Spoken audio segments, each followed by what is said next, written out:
Hello everyone, how are you doing? This is MD Tech here with another quick tutorial.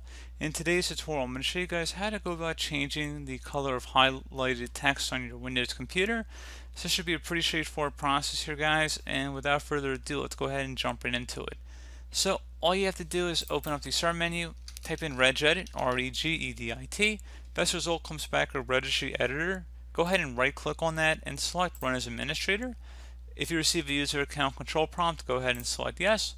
Now, before you proceed, and especially in a tutorial like this when you're probably going to get sick of whatever color you picked, or you're going to want to change a different color, or you're going to immediately want to change it back, I would highly recommend that you create a backup of your registry here.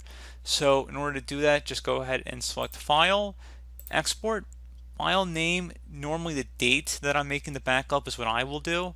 Export range, keep that at all, and then save it to an easily accessible location on your computer or external drive.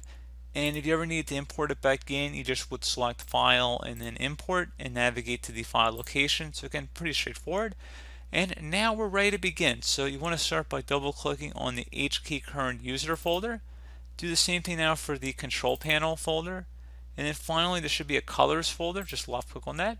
You want to locate highlight on the right side here. Go ahead and double click on this. So this value data is going to be the RGB code. So you type in whatever your first color selection would be, red, green, blue, and then you would have a space in between all three. And you guys are welcome to find the website, whatever your RGB color code is. That's a separate video. I'm not going to really go through all that, but you just would set whatever your three color codes are here, space in between all three. And then once you're done with that, you go ahead and select OK.